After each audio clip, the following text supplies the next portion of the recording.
Okay, so meron ditong bike. Hindi ko alam kung anong story eh. Now, kung tinatamad ka mag-pedal at pagod ka na, meron ako throttle. Yun oh!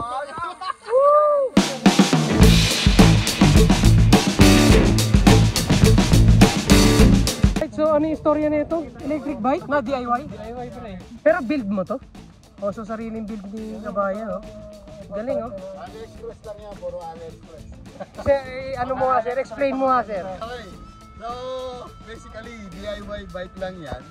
Ang motor na battery galing sa AliExpress. So ang specs ng motor ko, 750 watts Bafang. Well known siya sa Europe at saka sa mostly sa Europe, ginagamit sa Europe. Ngayon, ang nagkakaroon ng ano lang dyan, adjustment sa battery. So normally ang motor 48 volts. So ang nilagay ko 20 ampere hour. Meron dyan 12, 17, 18 ampere hour. So nag-decide na ako ng 20 ampere hour. Tapos itong box na to, para hindi mag-crumple ang cable ko, nakita ko sa AliExpress, diyan ko nilagay lang yung cable. So ito ngayon ng andyan nga, ayan. So nasa level 1, level 2, level 3, level 4, level 5. Aside from this, pwede mo siyang gamitan ng shifter. So kung nasa level 5 ka na, gusto mo siyang gawing speed number 1, adjust mo sa tapos mo pa rin. Dapat ano para mas takbo mo ito? Ito? Hindi. Meron siyang pedal assist na tinatawag. So while pedaling, mag-activate yung motor mo according sa level mo. Now, kung tinatamad ka mag-pedal at pagod ka na, meron ako throttle. Yun oh! Wala kayong bike! Nakita mo yung speed guys. Nakita mo yung speed. So yan ay number 4. Let's say gagawin ko siyang lagyan natin sa pinaka sa speed. Yan oh. Tingnan mo yung speed ngayon. Bakit ako 71? Uy, puta.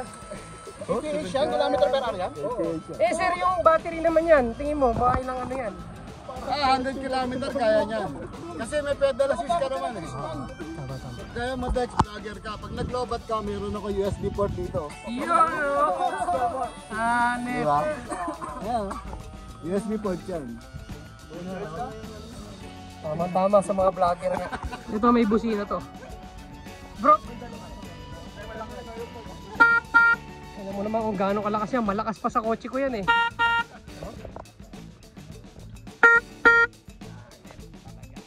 So may signal light pa to.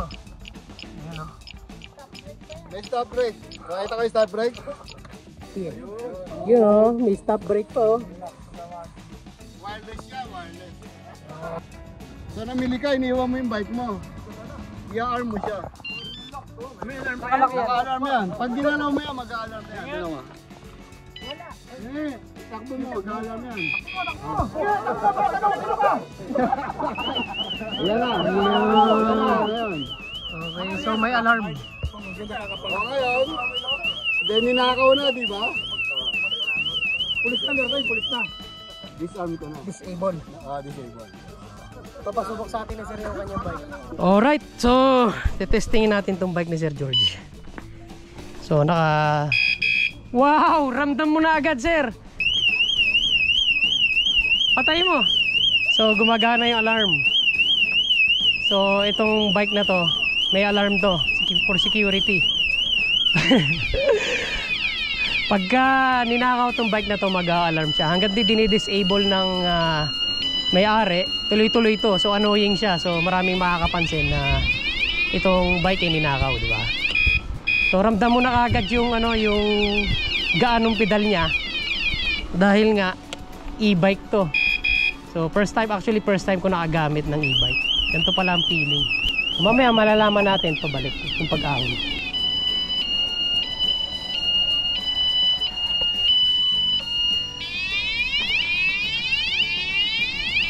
Sarap! Walang kapagod-pagod. Grabe! Ayan, dinisable na yung alarm. Hindi, meron pa rin. Grabe, ang sarap. Woo! Para lang pumipidal ng sobrang bagal. Walang ka-effort-effort, grabe. Ganito pala ang e-bike. Grabe, oo nga. Annoying nga.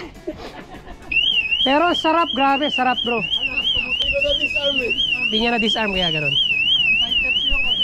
May anti-tip eh. Ibili na ako ng e-bike, bro. Ayoko na ng mountain bike.